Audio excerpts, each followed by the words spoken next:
I think for anybody listening that is unaware of the field you work in or even the NBA in general, are there any like career highlights you have? A great win was back in 2021 when JaVale made the Olympic team. We had a strategy and he executed it to a T.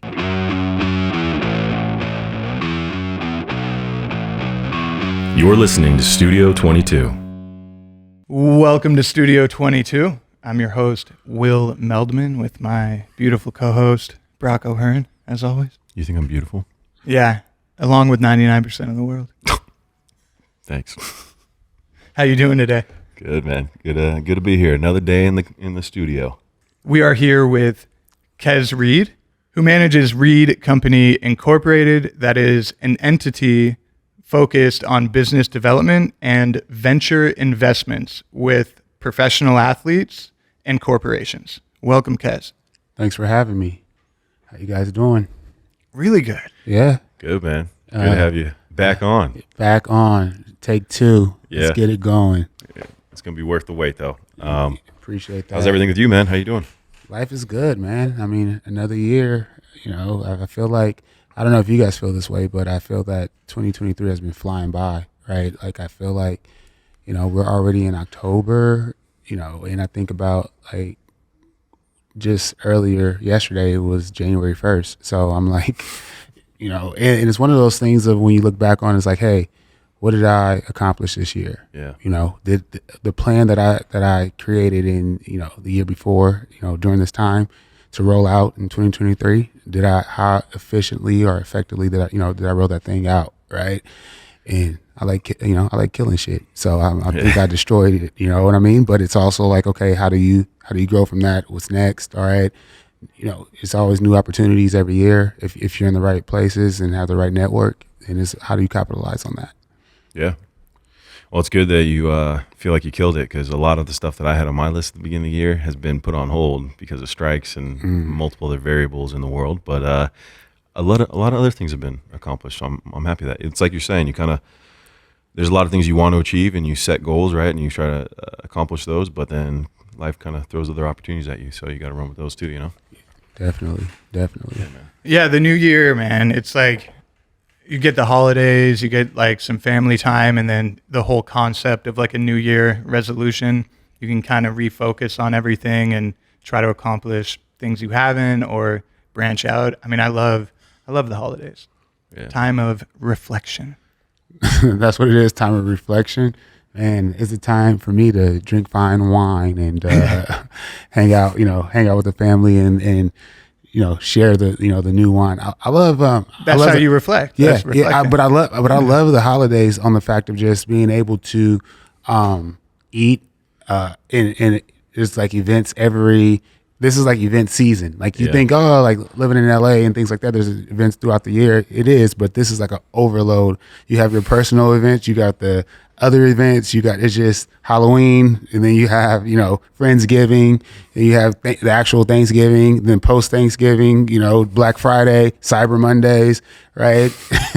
And then you have ugly sweater parties and things that you got to do that comes like, and it's cool. Then, the new year starts with New Year's Eve and New Year's Day. One of my favorite ugly sweater parties was the Juglife one that you guys hosted. That was sick. Incredible. Yeah, it was sick.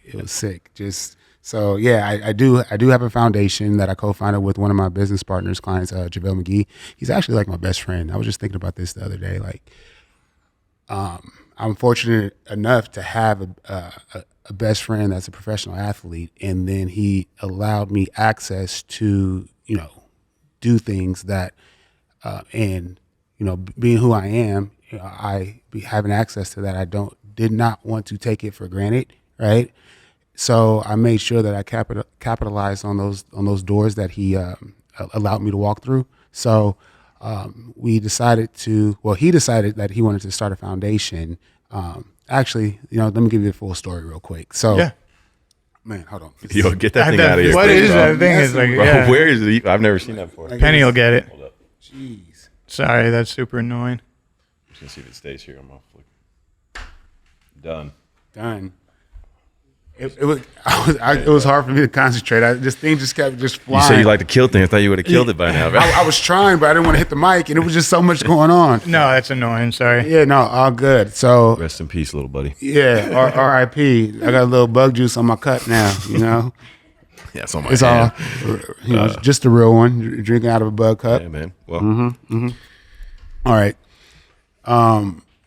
But yeah, so this was back in like 2015. JaVale was drinking a lot of water on the bench, and he was just carry this jug around on the bench, and the fans started picking up on that. He was tweeting Juglife, and other fans would have drink a gallon of water a day, and hashtagging a Juglife. And so I noticed this is at the beginning of like social media, really. Maybe I want to say 2013, 2014 when it was going on, but we didn't really take it as a business or a foundation until like 2015.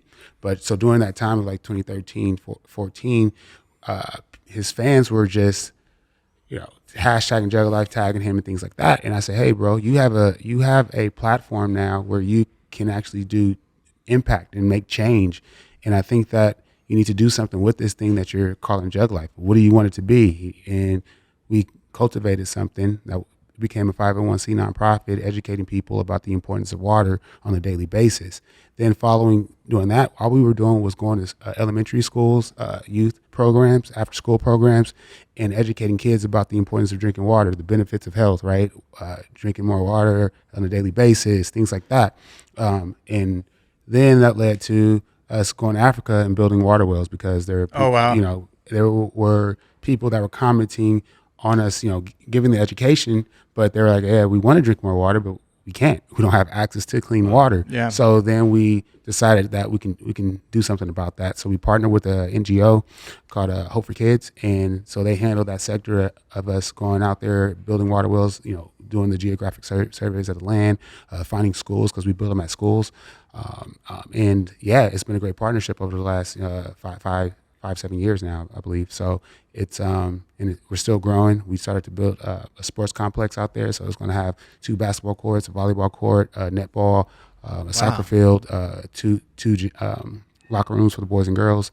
This is all in Uganda, in Tororo, Uganda. So that's what the foundation is at its whole. Now back to the fun, the ugly ugly sweater holiday party, right? So that was something that Will got to attend.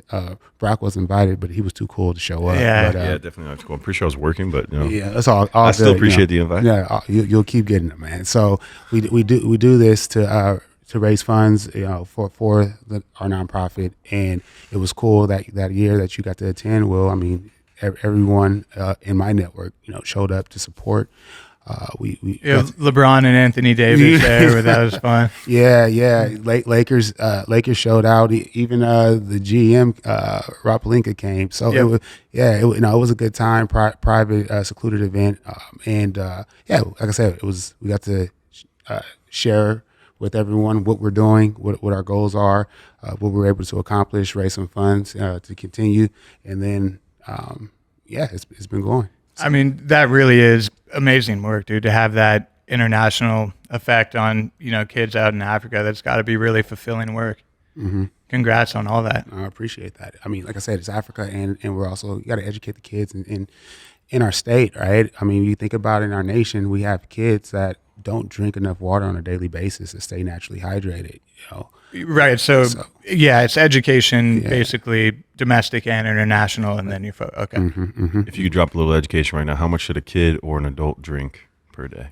I mean, so I usually say it's relative depending on how active they are, but rule of thumb is usually however much you weigh, half of that in the ounces. So if you're like 200, if you're like 200 pounds, then 100 ounces of water would be something which you would try to reach as your target. Nice. But if you are an athlete or a bodybuilder or whatever it may be, that it changes. You need more. Right. And so that's the rule of thumb. I gotta do that calculations and just whatever, whatever you weigh, half your body weight, which would be in ounces. So that's how. This is like 12 ounces. I don't know. Is it like? Yeah. Is it? It could be 16 fluid ounces. I don't know. Yeah, it could be 16. It's pretty big. Yeah, but I would. Those are what I believe. Like those Arrowhead. I don't want to give Arrowhead a shout out, but those those level 12. water bottles is 16. I thought it was six. I think those are 16.9 fluid ounces. I think you're right. Yeah. So yeah, you drink about 8 of those a day. Hell yeah. Those bottles, you'll be hydrated. Yeah. So, Awesome. Yeah. Do you guys have any future plans with Juglife? Or just going to continue on the path you guys have been doing? Yeah, I think one of the things that we've been getting much better at is focusing on the work, and not necessarily. I think that when you start focusing on resources that you have available to you, or jumping on podcasts or things like that, and people kind of lose focus on what actually got us here. And I think that happened to us in a certain way at a time. We were focused on certain things, and I was just like, hey, let's just focus on the work. It's getting things done, making the impact. The rest of the stuff will come. So building the sports complex, right? And it's not one thing just building the sports complex. It's also making sure that it's maintained for years to come, right? And in order to do that, it's going to take community to support. I'm over here on this side of the world, right? And they're over there. So it takes a village, right? And same thing when it comes to building a water well. We build it at a school, but the school has to stay open. So it's like, the water well has to not break. So just the maintenance and all that comes with it. So I think that, like I said, focusing on the work and making sure that we're making the impact, and we're setting off, reaching our goals and what we intended to do, but also, not biting off more than we can chew. I love hearing that though, right? Because that is lasting impact, right? Mm-hmm. Like you're not just saying and doing something, which would still be great, but it's also like, how can we make this last and have the biggest effect possible over time? Efficient. Yeah. Yeah. With Juglife too, like, what have been your main ways to get support from people? And then I think, honestly, while we're on the topic, how can people that are listening support Juglife and what you guys are doing? That's good. Thanks for asking. Yeah. I think, always like I said, we're a 501c3. We take in-kind donations. You can go to juglifewater.com and donate, right? We also we sell merch. Like, I rock my I Love Water hat all the time because I do love water. It's very important, right? Yeah. But also it's one of those, conversation starters. I walk down the street, everyone says, oh, like, I love water too. And I'm like, yeah, that's great. How much do you drink, on a daily basis? So, so support by merch. 100% of the proceeds, goes to our initiatives and efforts to educate people and supply communities with clean water. So those are ways that you can support. And then, we have like healthy events that go on throughout, in different parts of the, I'm not going to say world, but right now we're focused on just right now LA, and so we do like hikes, biking events, things like that. So if you guys want to show up, pull up. Yeah, healthy, active events. Yeah, just healthy, active events. Yeah. We've done some cool. We have some cool partnerships with LA Hike Club, or Eastsider Bike Club, and just people that are focused on that thing, right? That they're good at that thing, and we know what we're good at, and just our communities coming together and making it all make sense. And so yeah, that's how you guys can support. Awesome. Love that. And we'll put all the links and stuff in the description for the video, so anyone out there watching can get the direct. Perfect, man. I love the support. Like I said, it takes a village, man. Like, you guys understand. Like, people say, like, you guys probably heard this before. It takes a village to raise a child, right? For sure. But I also think it takes a village that never leaves. I feel like even now, like, your success, my success. I didn't do it alone. Yeah, right. Of course. And it takes a village to get there, right? And so, and if you just look at it in that way, I think that maybe people will be, more nicer to others, and all the above. Dude, that's crazy. You mentioned that too. Like, to think of all the people that have, like, given me advice or helped me out or doing something, like, and then you apply that to everyone. It really is like, no one's success is essentially like their own alone success, right? It's not at all. Pretty, yeah. Not at all. Like, having gratitude for that, and showing other people that that's even a thing, because no one really talks or thinks about it. But that's interesting. No, not at all. Like, I think that having just that acknowledgement or self awareness that, hey, I'm in this, but I have support, Yeah. right? And I'm not too proud to share if my ups or my downs.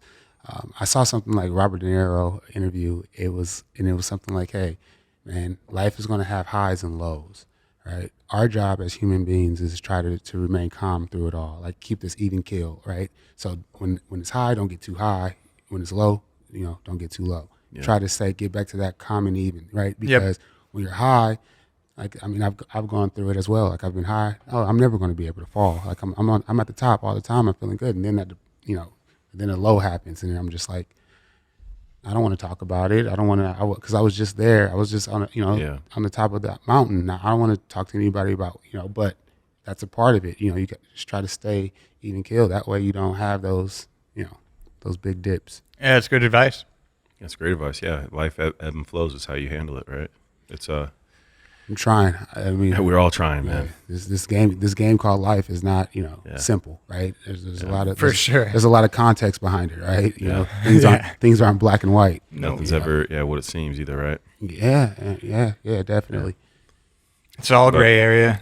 Yeah, I mean, on the topic of being kind to people too, and it takes a village and all that stuff too. I was always try to move forward, thinking you don't know what someone else is going through, so just move with kindness and in grace, and try to show up in that way where you don't know if you being like rude or mean or whatever is the straw that breaks the camel's back in somebody's life, or just the moment of kindness that gets them to hold on and keep going, moving forward. Like we can all put on faces and kind of bury everything down, but everyone's dealing with something. Doesn't matter who it is. I agree. I think about like my circle, who's close to me, right? Like who do I want in those trenches with me, especially in the industry that I'm in. Again, I talked about JaVale, who, like I said, is like fortunate enough he's a client, but he's also one of my best friends. I have he's allowed me to do certain things, and opened up certain doors that I've been able to continue to grow. But in that process, that's just one person in my village, right? And I have gratitude, right? I have, empathy, things like that goes into all of that. I have to pour into him just as much as he's poured into me. Yeah. Right? Filling each other's tank. I think that's important. Not in just business relationships. I just think relationships in general, right? Like, I don't know who you guys are dating. I don't know if you guys are single or whatever, but this talk is about just, a complex topic. You know what I mean? But it's true, man. Across the board, like, I feel the things that I'm doing in my business, it translates to my personal relationships as well too. Yeah. So. No, I totally agree. They can definitely kind of affect each other, depending on how you're doing personally in either one. Absolutely.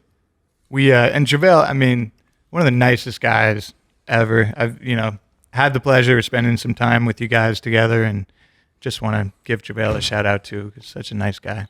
Yeah, just real quick on him. It's like you look back on his career, and that's going to be a interesting story within itself, right? Entertaining story within itself, from start to finish. Whenever he decides to finish, but 3 rings. He threw Olympic champ. He's an Olympic gold medalist. He played with the greatest athletes of arguably of all time, right?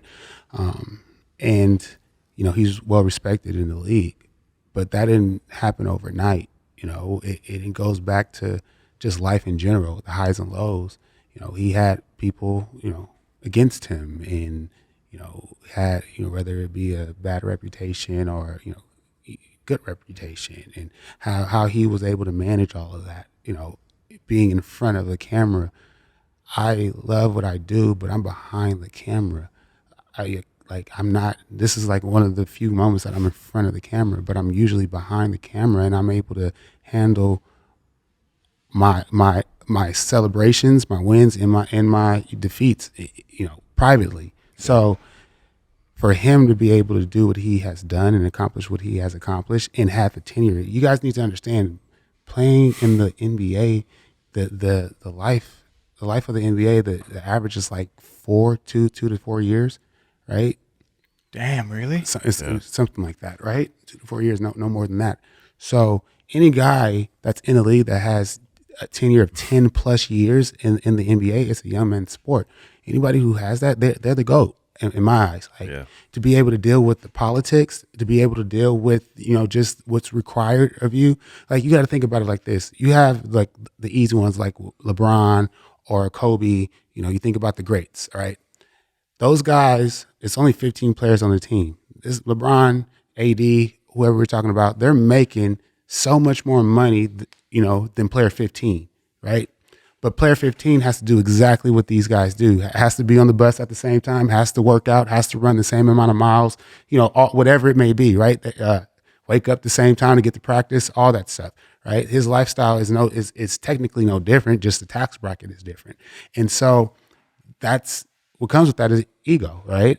So that needs to be managed. And then also these guys are the best at what they do before they got to where they are now, if they're playing for the Lakers or whatever team they're playing for, right? So now to go from the best player on your team before to now being a role player or something, it's transition. Life is all full of that. These are life lessons. Luckily, I got to go to college. I got to figure out life, like I said, privately, right? without doing this in front of everyone. So I was able to navigate this and find and seek mentors and things like that to figure out this thing called life to a certain degree. These guys, it's a lot harder to do that. And then, let's say you have, this money and now you have to be able to manage it all or find people that you trust to manage it all, right? And then hope that once you're done, you have a little bag, waiting for you after it's all said and done. But we know what those numbers look like. Actually, over 90% of athletes go broke after retirement. Really? Yeah, it's high. Yeah, it's high, and it's not because they don't have the money. It's because their lifestyle usually doesn't change, and there's a lot of, like I said, everything in context, right? And I don't want to just talk about the bad because there's also good, but it is what it is, right? We're just talking the facts right now, and so. Having your village, it's so important. The guys that you grew up with to keep you humble, right? And then the guys that you have that can teach you things that you never had access to before and how to maneuver and manage this stuff. That's why vets are important on NBA teams. You have a team with just all young players. Who's leading them? Right? Who are they looking at? You think about Anthony Davis when he came into the league in the NBA. He won an Olympic gold medal before he played one NBA game. That's crazy. So he got to see how the best of the best athletes, the best of the best top players prepare for a game on a daily basis, right? And what was that, 2012, right? So he got to see that every day. So it was kind of a no-brainer to me, like, hey, this kid is going to be special because he got to see how Kobe put in and how he prepared for the game. LeBron, Carmelo, all these guys that played on that 2012 team, Anthony Davis got to watch, emulate, learn, right? And then you think about that, and then I think about, like I said, my best friend JaVale, think about his, and he had Gilbert Arenas as his vet. His first game playing in the league, and this is the guy that brought guns into the locker room, right? Like, all fun and games, Gilbert's a great guy, but that's who Vel had to look up to. And he was like, oh, this is how the NBA is done. This is how, I guess it's how it is. It's my first time being here. So, and again, that's his story to tell, but that just goes to tell you, like, hey, it's a lot of politics and longevity is not common there, and we talk about injuries and, the money and all that stuff and being able to have, like I said, a little bag at the end of the day, like it's all these variables, right? Yeah. And then you can go back to even like just a random comment on the mentor side, like the Larry Bird and Magic Johnson with the Dream Team and, MJ and everyone coming up then, right? When they basically were pretty clear on we're handing off this baton to this new Michael Jordan guy. But that's such a great documentary, that Dream Team. But that really is a insightful look into the life of a pro NBA player and everything they deal with. Yeah, it's more. cool. It's more of the like. It's. I don't want to call it the life of the NBA player. More so of just like Right. the outline, the blueprint of what's handed. Everyone can they all get the lemon. That's right. Some make lemonade, some don't. Right. So Yeah. I'm just talking about the lemons. Like and the life, how they choose to move around in their life with what they've been handed to, the cards they've been dealt. That's what makes it a unique story. Right. It's a good point. It's like it reminds me of this quote I've always loved. It's life isn't what happens to you; it's how you react to it, right? So you can give the same people the same experience, and maybe the money's different or something like that. Maybe it's all the same, right? But those 15 people are all going to spend it differently. They're going to use it differently. They have different habits. So learning from some of those great people, you can pick up the best habits, right? Because we're habitual creatures. We are who we surround ourselves with. That's why people say that. It's because we'll pick up habits. Like if you have a really healthy habit, let's say, normally it's easy to go to the negative one, right? But if you have a really healthy habit where you run a mile every morning, even if let's say that's what you love to do, one morning I'm sure I'm going to be like, you know what? Kez is happy. He's crushing it. Life's good. He sets himself up for success right out the gate. Like, I want to be more like Kez. I'm going to join him on a run one day. Versus the opposite of like, if you had donuts every morning, I'm probably one day, if I'm trying to be strict, I'm probably going to have one of those one day when I'm feeling a little tired, a little hungry, need a little sugar rush. When I buy a bunch of pies and give them to you. Yes, those are some good pies though. But yeah, man. So it's just like it's interesting, getting dealt the cards we get dealt, no matter what level. There's obstacles, there's challenges, but it really comes down to your mental, and your discipline. Honestly, I'm wearing a hat right now, but it's what discipline you have, and then what you do with the time and opportunities and resources you get dealt, right? And it's really interesting viewing it from a NBA standpoint, because I think it can be blanketed across almost every industry, every person. But hearing something like 90% of athletes go broke, right? It's like, well, why is that? What's the defining factor that leads to that, right? And there's a whole level of whether it's stress or lifestyle choices or pressure, peer pressure, life pressure, media pressure, whatever it is. There's a million factors that come into play that help you dictate your decisions. And some people are going to do better ones for them or not. Some people are going to go out and live their life to the fullest and say, well, I did this and, whatever, I got to figure it out now. Or other people are going to play a little more safe, and learn how to invest and make the right decisions, surround themselves with the right people. But either way, man, I really appreciate what you're sharing and giving an insight into people too, because that's a high level of it, right? Because it can be on a normal person who has a 9-to-5 job, right? And kind of what they're doing with that.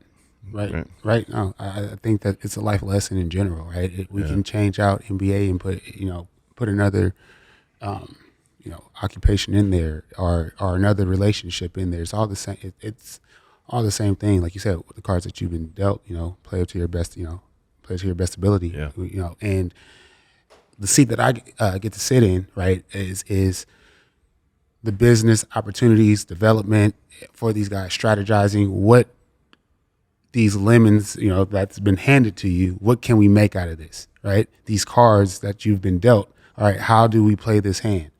And I get to sit in that seat and have these conversations. And one of the things that I love, because everyone's different, right? Every player has a different perspective on how they want to attack things. So using, the top 1%, in the top 1%, I'm defining as, the Stephs, the LeBrons, the Giannis, those are the 1%, right?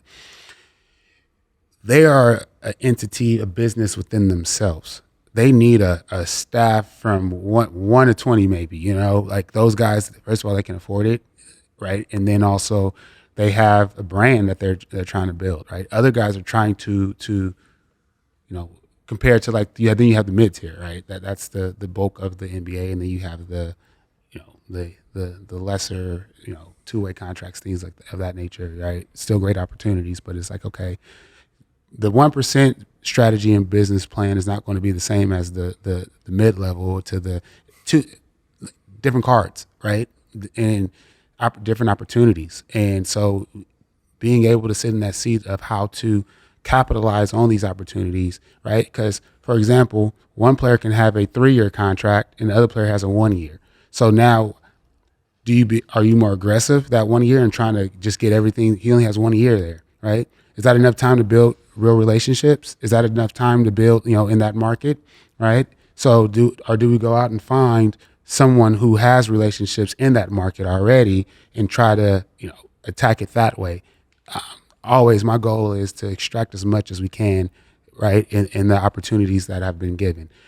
And so every time if a player's on a 1-year deal or a max contract deal, it's like, okay, the strategy, how much can we extract out of this, right? No matter if you're playing in Milwaukee or LA or Miami, doesn't matter. Like, what can we extract out of here, right? Because this lifestyle isn't going to last forever. Meaning by you're not going to play. You're not going to play in the NBA forever. So while we're here, we got to leave with something. We got to leave with. We can't sit back and be like, well, all I did was just play ball. And there's guys that do that, and shout out to them. But those aren't the guys that I work with, right? And so the way I like to look at this is like, I'm not a businessman. I'm a business partner, right? I treat everyone 50-50. Like, we're going this together. If I'm putting money down, you're putting money down. We're in this together, right? Like, we're going to win together. We're going to lose together, but we're in it together, right? And so we get to share input, right? And I get to share what I know. They get to share what they want to know, and we can connect the dots and how we want to connect it. Like I said, with the cards that were dealt. So that's my strategy. Well, I love that too. Of if you're gonna do, you make it a partnership, right? Where like you're not just saying, hey, you should do this. You're saying this is good, and I'm gonna show you it's good by making an investment with you and taking on. Every investment obviously has risk. So mitigating some of that risk and taking it on with you. I think that's smart. Yeah. That's cool. Right. And again, I'm not the guy that knows everything. And that is why I believe partnerships are important. And again, have your network is your net worth. So being with, I've been fortunate enough to be with people and be around individuals who are the best of the best at what they do. Right now, there's one thing that people say is like, okay, it's not about who you know, it's who knows you. Right. So if I say, hey, can such and such, can you help me with this? And they say, yes, I can. That's a real relationship. And they're not, especially if it's not about asking me for money, it's not transactional or whatever it may be. It's just genuinely helping, but they can do the same to me. Right. Because I'm pouring into them as they're pouring into me, and I think that is important, and it goes back to the whole village. It takes a village to raise a child, right? I'm still a child, I have that mentality of like I still want to learn. I don't know everything, so if it comes to something in real estate, I have a village that are the best at what they do in real estate deals, so I can lean on them for that, right? Same thing when it comes to venture capital. Right, with any deals that come across my table, I have people that I can lean on that are the best at this industry, right? And it goes down the list, and I'm well versed enough to know what I don't know. Yep. So that's what I share with my guys. Like, hey, like this is what it is. That's why we're partners. Yeah. And I go out and find other partners, and this is how that's how the village grows. Yeah, man. That's great. When you started your company, did you know long before that you wanted to go into management, or was that something that fell into your lap, or was it something that since a young age you were like, this is what I already know I'm good at, and I'm going to go do this? Yeah, no, it literally fell. I'm not going to say it fell in my lap. I'm going to say that I found my tank being filled.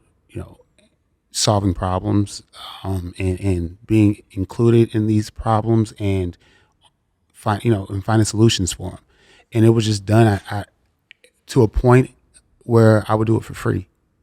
Right, I wasn't getting paid for it. I mean, I remember there was times where I was driving like an hour, 2 hours, 3 hours sometimes, like to a manufacturer or something like that, just to have a meeting with them about a guy wanting to maybe do some things in fashion or whatever it may be.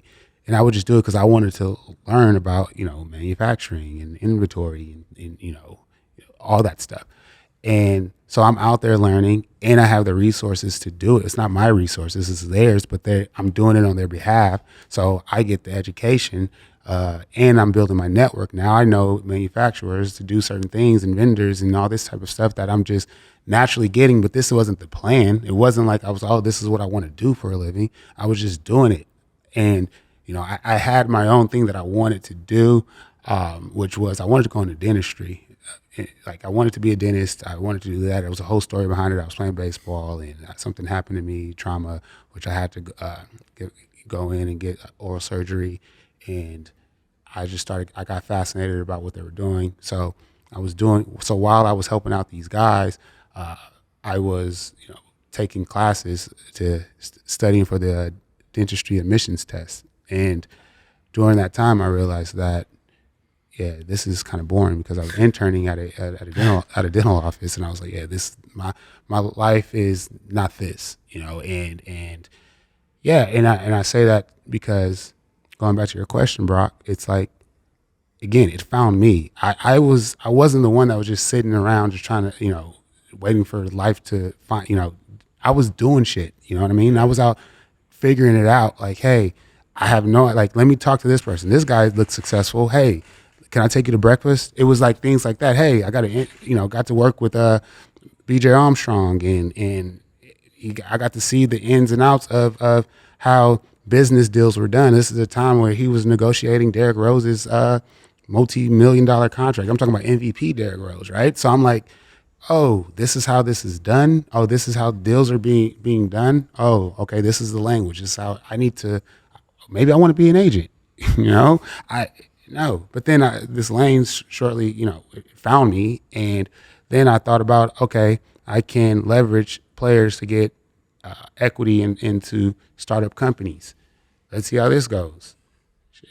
One of them, was Beyond Meat that had the biggest IPO in 2019. One of them, DocuSign in 2018, and then got into crypto, and next thing you know, is a company called Coinbase that that was raising a series A, B, C, D, and it's an exchange. Okay, let me learn about crypto. Let me learn about this. Let me learn about that. And next thing you know, now people are looking at me like I'm the crypto expert. And it's like, I'm not, but I saw an opportunity. But I saw an opportunity. And if I'm going to get into crypto, I have a direct relationship with the crypto guy, the person that if I'm going to get into crypto, it's like, this is who, if I have a question about crypto, I can ask this person, hey, this is what's going on. Yeah. So, and that's how all my relationships have been. And next thing you know, when you accumulate that type of network, you try to start connecting the dots, and then, okay, well, shit, this is starting to get a little bit too much for me to handle. I need to get like a junior analyst and, somebody who actually, an asset manager. I need to get, because I'm not doing it. I got my Series 63 and 6, but I'm not the one that's going to be staring at numbers every day. When to liquidate, when to stay. I'm not doing that. So, but there are people that do that and that are great at what they do. Yep. So I think what you're doing now is objectively more exciting than dentistry. But even if we had a dentist on and we're talking to a dentist, I would say, hey, you do important work and, you're into it, and that's great. But, yeah, I think objectively maybe a little more exciting. But all good. That's great. I agree with all that. Of every business, every deal, there are experts that you can consult and have specific fields, right? So if you're doing a contract, you're obviously talking with a lawyer, right? Law is the language of business. That's how I like to think about it.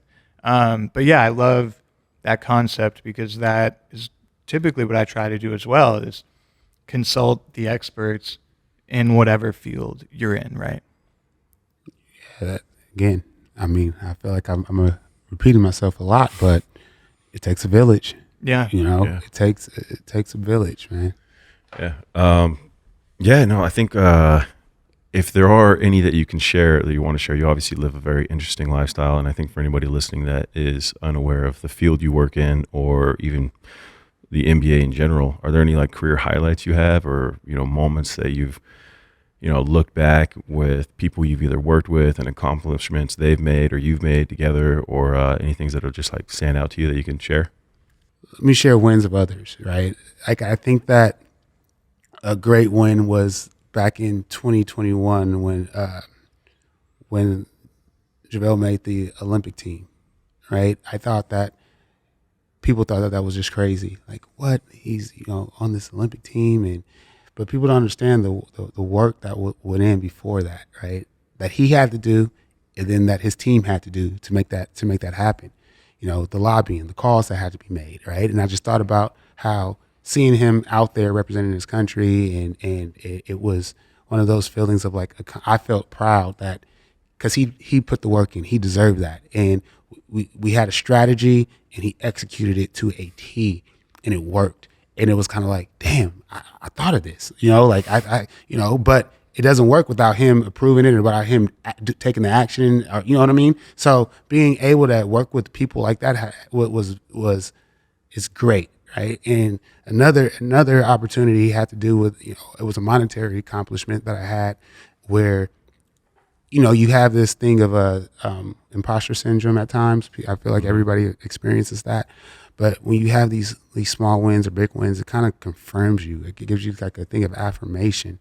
And one of these times it was a venture deal that I wanted to do. I was excited about, and we put a small check size in there, and then that check size, 100x, right? Woo. And it was it was an exhilarating experience, Hell yeah. I remember pounding my chest like, it's only up from here. You know what I mean? I'm not satisfied. And then I also thought about it in a way of like, I'm not going to bolster this around or share this, this with anybody because I don't want a target on my back. I like moving the way that I move, I always say like real ones move in silence, right? So I like to just, the right people know, right? Everyone doesn't need to know, but the right people know. And so those have been some of my like wins, I guess you could say, that I'm happy to share. And again, I take pride in sharing the wins. Like I don't need all the credit, right? I really just want to be a part of it, honestly, selfishly, like whatever you want to call it. I want to be a part of it. If you're creating dope shit, it's like, okay, how can I add value into what you're creating? And dude, I didn't know that much, went into getting JaVale on the team. In my mind, as a Warriors fan, go Dubs, who's someone that has literally seen JaVale make incredible players like Steph and Clay, make them better and play within that system, and like watch him perform at that level in the championships, it's a no-brainer to me, right? Like I know he can do it because I've seen him, a Warriors fan, and even watching him on the Lakers too. But yeah, that's really interesting, and all that went into that, and he should be very deserving of that. Absolutely. Great accomplishment. Yeah, man. And I think that, having that mindset of like, I don't give a fuck mindset I think is very important, and it's easier said than done. Like truly going into an uncomfortable situation and being able to truly be yourself, authentically yourself. Right.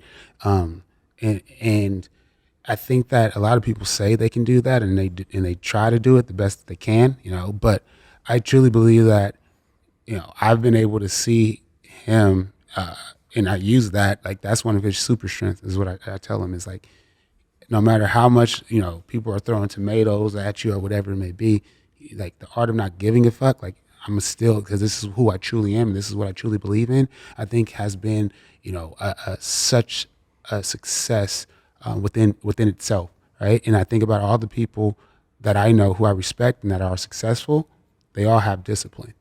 So like that's one thing no one lacks, discipline. It looks different from, for everyone, but one thing that I see that's the common, ingredient in all successful people that I define as successful, it's always been discipline. They don't lack that. So I would just say, to anybody who's listening, like figure it out and have discipline, whatever that is. That's just having an MO, waking up at a certain time every day, It doesn't matter if it's 10 a.m. or 5 a.m. Just stick to that, right? I haven't had a sip of alcohol since August, right? Oh, wow. And it wasn't because of anything. I just said, you know what? I've been drinking a little bit too much or whatever it may be. I love water. So let me just not drink, over these, next couple of months. Holidays are coming up. So, and it's just been, and there's been times where I've been tempted, right? Going out, social settings, whatever it may be. I've been, but I don't lack discipline. And that's something that's very important to me. That's a foundation of mine, just discipline. And I think that has a lot to do with where I am today, right? Just the discipline. 100%. You're going to love Brock's app then. Yeah, no, literally, I reached out to him like once he kind of made like a little teaser announcement about it. I was like, yo, like however I can help and support that. Literally, it's because it takes a village, right? Yeah. So I'm like, yo, whatever I can do. I have a foundation that like this is what this is all about. Living totally. Healthy and athletic. Like we have grants, we have funding. Like what is this? It could be a part of our programming. What does that look like? So let's make something happen, right? Natural fit. How can we add value? Right? How can we in each other's lives? Right. Yeah. And that's the village. Yeah. Yeah, and I appreciate that. And that was actually one of the things I wanted to talk to you about. Is I know you with your success too, and with any success really. Like, what would you attribute some of your? Are there any things that you do specifically, any habits, different forms of discipline? Are there things that you've noticed that you do on a regular basis, even if it's just like making sure I get back my emails every day, finish all my emails every day, or it's showing up and doing something physically that that helps you stay grounded, or like what is it for you? No, for me, it's making sure that I'm working out, right? No matter if it's for 30 minutes or 5 minutes or an hour or 2 hours, right? I can't, like, at the end of the day, if I don't do anything active, whether it's a walk or a hike or what, it doesn't, that's one thing that I need to get in on a daily basis within the 24 hours. And another thing is reading, right? If I don't read, if I'm not reading something, at least a minimum of 10 to 20 pages, right? If I'm not reading something, then I feel like I'm not learning. So I try to stick with those two things on a daily basis, right? And the rest go from there. Waking up is always something that, for my lifestyle, it's always been something that I wanted to do. I used to wake up at like 4 a.m. and do that whole thing, like whatever the Doggins guy. Like I used to be that when I was younger, but then it was hard going to an NBA game, right? Having a meeting, dinner meeting before the game, then going at the game, watch the game with them. Then after the game, waiting for your players to come out of the press conference room, doing all that stuff. Then taking them to dinner with the guy that you meet with, and letting them know, like, hey, this is a guy that I want you guys to, work with, and whatever it may be. Doing my thing. Yeah. Now it's like 1 a.m. and then waking up at 4. Like I was like, whoever's doing this, they don't have a social life, but they do have structure. But it's like, okay, they're not in my industry, and if they are, hats off to them. But I can work hard, but I don't have to.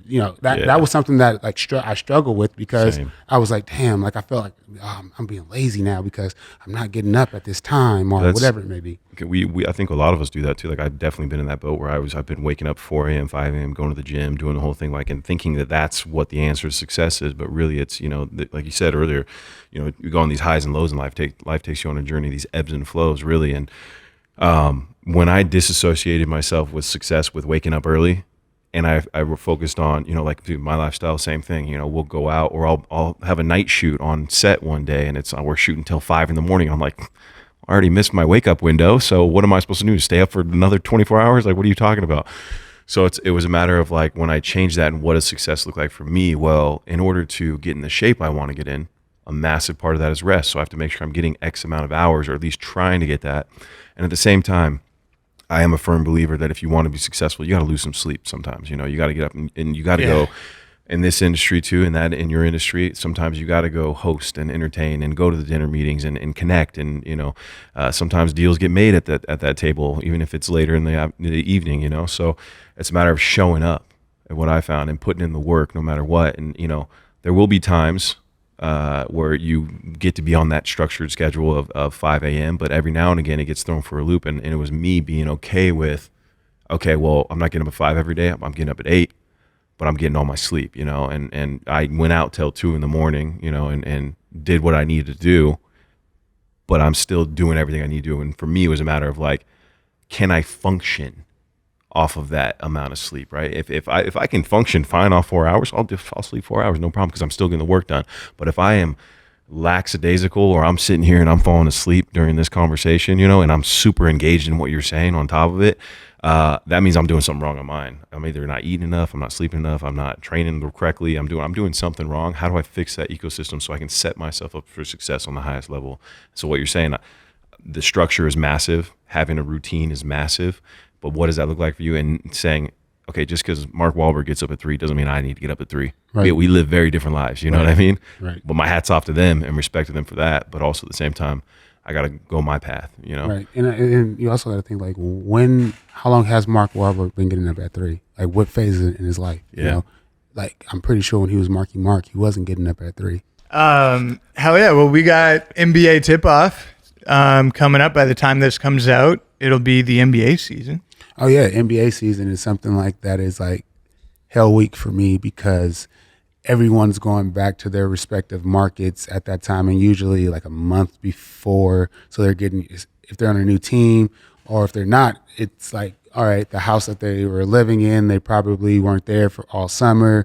You know, everyone's coming back from their summer trips, you know, but then there's also like the partnerships and the corporate deals that we want to do throughout the season. Like those are like, okay, we need those deliverables and we need to get that going. So and then for me, it's like, all right, different team, need to meet the people for different things, right? Like it's a different organization. So every organization is different. So now it's like, you know, new GM, new foundation person, new, you know, manager for equipment manager, all those things, right? So introduce myself, who I am, team, whatever it may be. This is what's going on. This is what we have going on for this season, for this player.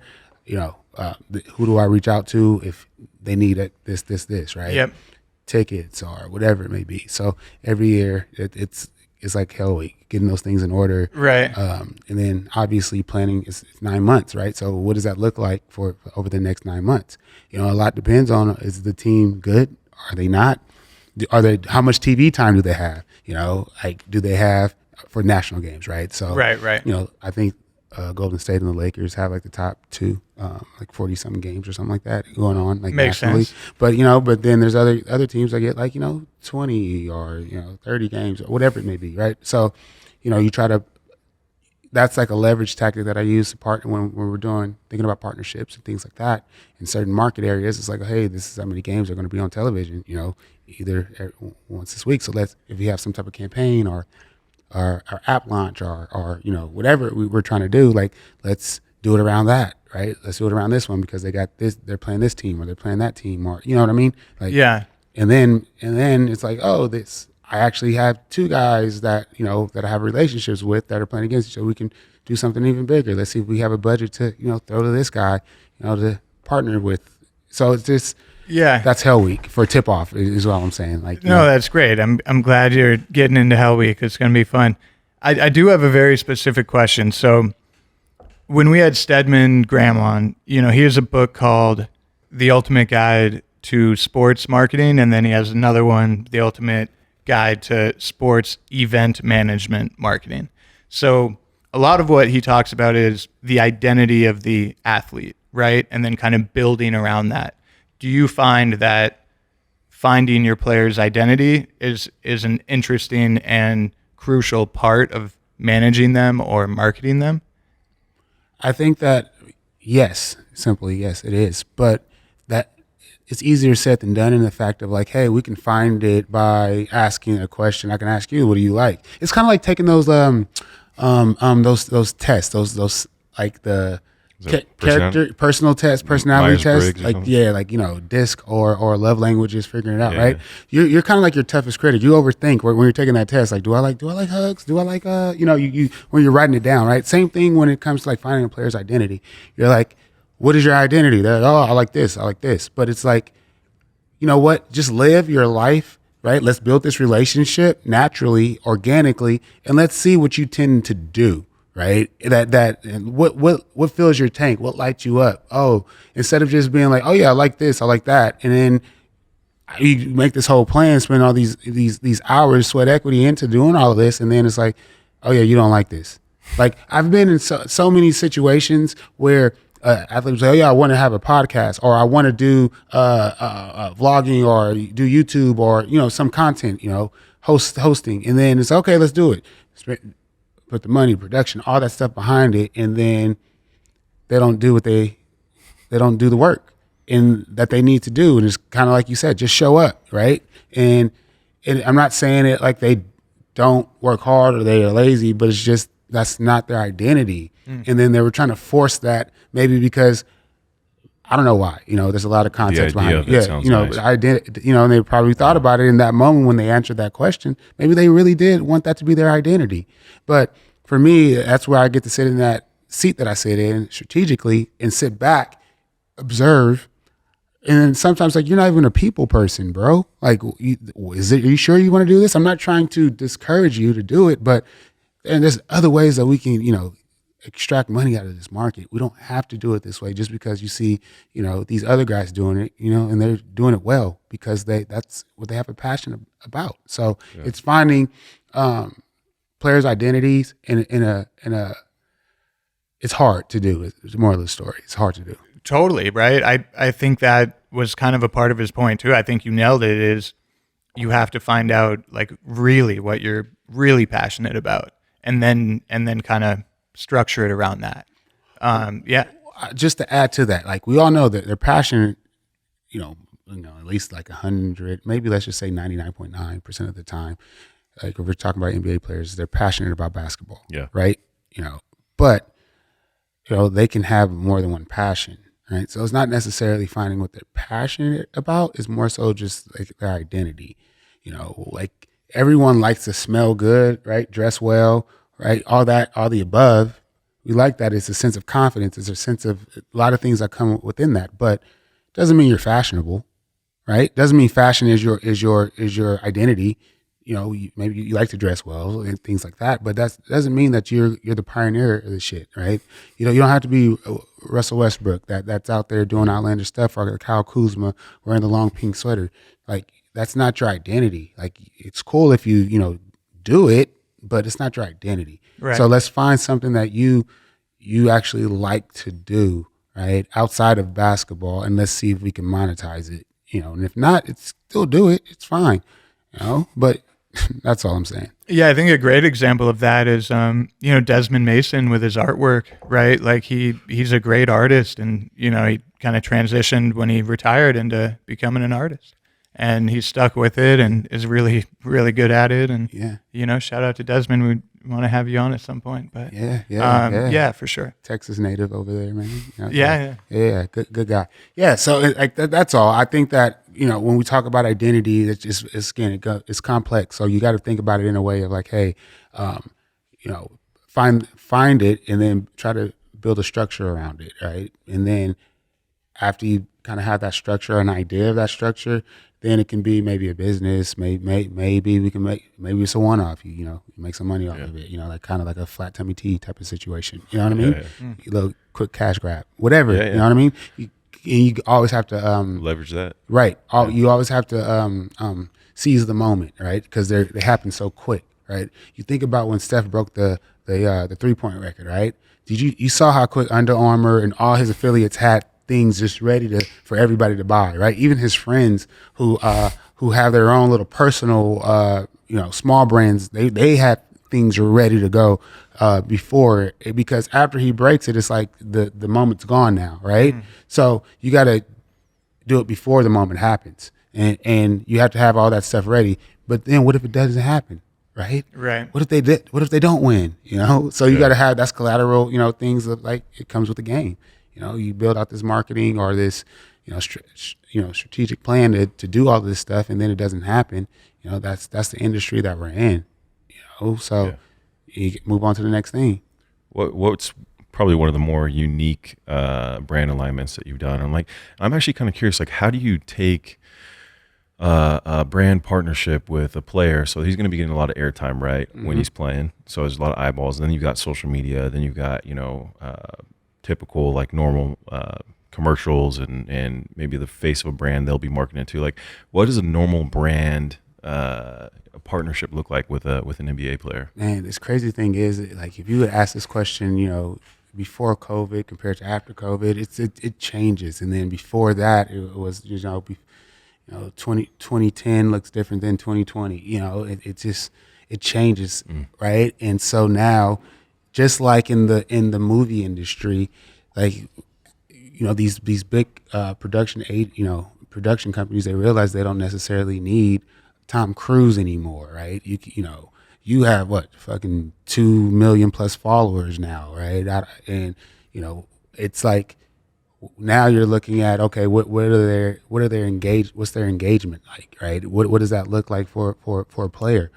Like, again, you have the one percenters, but even you think about the one percenters, like, there's levels to it, right? There's still levels to it. Like, certain, Kawhi doesn't get the same engagement as a Steph or LeBron, right? It's different, each person, but those are the one percenters, or Paul George or whatever. These are all max salary contract players that I'm talking about, and every strategy is different, right? So every brand deal looks different, right? But the blueprint is all like, they got a new shoe coming out. It has to be out before the season starts, right? So you see, like, right now, what's going on during this Hell Week that I call, like, everyone is, doing preseason and stuff, is launching their new shoes, or whether it's the KD whatever, or the Steph whatever, or the LeBrons whatever, like, it's launching now, right? And then you have another one halfway through the season. Then you have the special collections like Christmas edition or All-Star edition, whatever that looks like. That's the blueprint when it comes to shoes. So then you have, like, other things like headphones or corporate, like, food or whatever it may be. That's when you can get a little bit more creative. And how does that look, right? And that's why you talk about shoes, that they pay the most, right? Yeah. So it sounds like a lot of, like, tangible items that a fan or whoever can go and purchase, and as a result of the exposure and whatever else the player's doing, that's bringing in more. Right, but then you also, there's just like, and there's a lot of things to it when you talk about how it's structured. Now it's like you have the league, the NBA, which is their own business, right? Then you have the team, 32 teams, right? They're their own business too, right? So, and they have their own mass appeal. So, like, you have the Lakers, and then you also have, like, the Memphis Grizzlies, and you have, like, and then so you think about, damn, I'm a player in the NBA, great, but I'm in a low tier market. Damn, like, it's like, okay, like, oh, I'm a player in the NBA and I'm in a top tier market, but I don't play. Damn. But I'm a player in the NBA in a top tier market and I'm a starter. It's crazy too when you get, like, a Giannis in Milwaukee, right? Because it's like, and then to see how much passion he has for that city and those fans, like, it's definitely an anomaly, right? Would you say? Like, yeah, I always thought that, as great as Giannis is, I really thought him being in Milwaukee slowed him down from making the All-Star team. There were years, like, before he made the actual All-Star team. And same thing with Chris Middleton. Like, those guys are great, and I don't work with them, but those guys are great, talents. And, I think that those guys should have been in the All-Star team, on the All-Star team, sooner than what they were. But it comes down to, NBA, like I said, it's a business too. Who's getting that television time? Who's getting that, who's winning? Like, all that stuff actually matters, right? And then also, who can take that market to the next level? You think about Luka. He didn't win anything last year, right? He didn't make the playoffs last year, right? But the NBA uses him as a marketing piece because he's an international, global, icon, right? So they want him to make the playoffs. They want him to do that. Like, they're not going to cheat to get him there, but they can still use that to, use him and to get to those European, markets and do their business. They would be stupid not to, right? Right. So, but also it's those things of teeter-tottering to playing the game, and also, making it a business, right? And still using those same tactics. So going back to what you're asking about, how is it corporately structured? There's a lot of red tape that goes within that too, right? So if I have to look at, like, who the team has as partners, right? Like, and any partners that we have or this player has individually of the team or the NBA, does it go against their, if we have a deal with Pepsi and they got a deal with Coke, we won't be able to do shit with Pepsi. Right? Like, what leverage or what value can we bring to Pepsi at this moment? Individually, yes. If we have our own, again, if you're one of those 1%ers, right? You have, outside of the NBA, you have your own brand and whatever going on. You throw an event outside of the NBA or your team, you can do a lot, right? But that's not 1 through 15. That's just the one. So it's like, okay, well, I can't go after Pepsi now because my leverage was this. So it's like I said, every player and every opportunity, every team is different. The markets, the player, like, who is it? Like, so you mentioned Luka too. Like, if your GM is Mark Cuban, who's a shark on Shark Tank and like a billionaire genius in tech, like, you got to imagine they're doing stuff where making the playoffs, while you know are arguing, is still important, obviously, which makes sense. You got to imagine they got other stuff going on, right? Like, yeah, I mean, yeah, definitely. You know, like, Mark is one of those owners that is very unique. I said GM, I meant owner. Sorry. No, yeah. So Mark Cuban is one of those owners that are unique, and if you notice how the NBA with Adam Silver, he's done a great job with bringing owners in that are actually fans of the game, right, and not just as you see more and more owners that are taking over or getting teams acquired, they are actually fans of this sport of this. So it's making it more fun for other corporations and brands to be a part of, but also at the same time is making it fun for the players to play for their boss, right? At the end of the day, that's their boss. So, but also it's kind of unique too, because it makes it harder for like the GM, like you said, to necessarily work for that type of boss. That baby doesn't necessarily know that. He didn't play in the league. He's not, with these guys every day. He's not running the team, so you hire a GM to run your business for you. But then if you're a fan of the sport, you watching it, and you're probably blowing up the GM's phone every day, like, we need to get this type of player. We need to get this type of player. Or I was listening to Stephen A. and we need to da-da-da-da-da, right? Yeah. So you have owners that are like that. So that's a nightmare for a GM. So then it goes back like to GMs, like, so these are golden opportunities to be a GM of a team, but then you're like, do I really want this job? Even from like the best intentions, right? Like it's great, like, they're fans, so like, and that's where this league is going to. And like I said, no testament to Adam Silver, he kind of needed to do that, because when they do that, they pour more money into it, right? They pour more resources into it, because they want their team to win. They want their market to be the best market. You saw what Milwaukee did. They built a whole new arena. Right. You're seeing what Steve Ballmer's doing. He's getting them out. Like, you think Steve Ballmer's the best dancer in the world. But do you think the owner before Steve would have done that? Right. No. Yeah. He wasn't pouring money. He would have done it. Right. So I think that's a testament to Adam Silver being able to do that and put these owners in positions to make the business entity of the NBA better. But at the same time, now you think about how that trickles down. Like I said, the GM is like, damn, like, this guy's annoying. He's traveling with me to scout different players and stuff, because he's that much of a fan. There's levels to it. So. Right. There's lemons too. Right. Yeah. Who, as we're kind of wrapping up here, who's your prediction to win this year? Are you legally allowed to say? I don't know, man. I don't know. I have no idea. I think these are new teams across the board. Even you think about like the Lakers, right? They had a great run last year, right? And they brought back a lot of guys, but they also brought back some key pieces. Think about Golden State. They had a great run last year as well too. They brought back a lot of the guys and some key pieces. And I think about Boston, and now you have Milwaukee. Phoenix. Phoenix.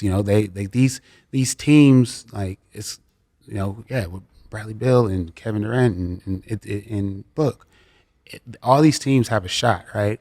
The thing about it is nobody really knows what the fuck they're doing. Let's be real. Like, every GM, like, they make educated guesses. Just like in venture capital, nobody really knows like what company is going to be the next Facebook or the next, whatever. But they make these educated bets, right, on these like, hey, this player, but it also, there's a lot of, it's not black and white. There's a lot of gray area, you know, in the spirit of this conversation, right? Like we put these guys into this pot and we hope that they blend and mix well together, right? We hope from oh, he shoots this many shots on the basket, he needs the ball in his hand this much. We hope that, you know, from our educated guess, you know, from the powers that may be looking at this and our scouts, we think this could work.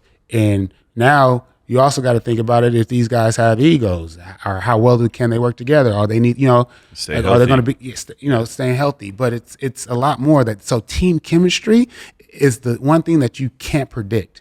You know, it's one thing that you just don't know. Is this player going to get along with this player? That's why everyone says like, oh, Golden State, it was a cheat code, right? Yeah.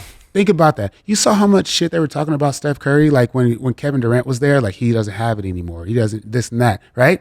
Like shit. Once Kevin left, Steph had to remind everybody who he is. We all knew it. The people who actually understands what basketball is, and like it was his time to be. But you saw how unselfish he was. That's what it really showed. Like Steph, all he cared about was winning, right? And that's rare where you have a talent like that and is able to do with Steph to take a back seat, and then all of a sudden, you know, come back to the light and still do what he was able to do. He was still able to do that, but again, he had to pass the ball around. Let Steph get his touches, let KD get his touches, let Clay get his touches. Like, you know, that's. I'm a big. I mean, I guess I'm biased. You know, going in and answer your question, I don't know who's going to win. I'm a big fan of basketball. I'm excited about what these teams have done. I'm excited about what Sacramento's done. You know, that whole freeway series with Golden State and Sac. I think that's going to be great. It's great for the game, great for that market. You know, again, they play us well. When it comes to the Warriors, man, like Steph, Clay, and Draymond, the fact that they were all drafted to the same team, they've been together the whole time. It's just such a crazy thing that just doesn't really happen that often, right? Not anymore. Not anymore. Not at all. Like they're the only team. They're the only guys that stay together. Yeah, drafted to the same team and making right. Yeah, right. I don't know.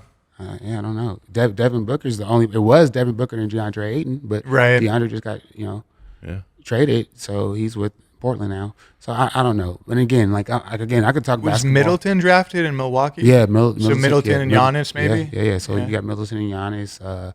You know, I don't think anybody and Bam, and that's it over at. Because Dame just left too. So yeah, I don't know. It's tough. But those are those, like, we could talk sports and talk about this like the whole, like, you know, at a bar or something and hanging out. But there's a lot. The moral of the story, man, there's a lot more than just the sport itself. You know, it's the business of the sport.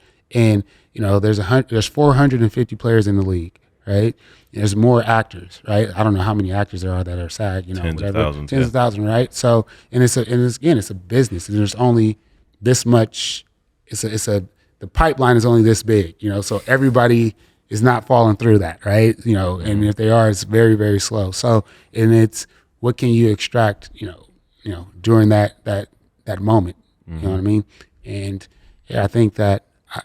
That's my company, and that's what our strategy is. That's what we think about on a daily basis. And, you know, whether it be a foundation, whether it be content, whether it be whatever it is, like, I think that we're doing a good job. And I think, you know, there's growth. Like, I'm not, you know, I'm cool being in the background. I'm cool just staying out the way. I don't want any strays coming at me for no reason. I'm just, you know, I handle what I handle and try to handle it well. So that's my Our model is doing good business with good people. Love that. We like that. Yeah, I appreciate you coming on, man. That was really cool, and we got to dig deep into a lot of stuff you're doing and the foundation, and I really appreciate the time. Thank you for having me. Thanks, man. Always good to see you, bro. Yeah. Studio 22, we're doing it. Yes, sir. All right. Thank you for watching Studio 22. Don't forget to like, share, and subscribe. And follow our socials at Studio 22 Podcast.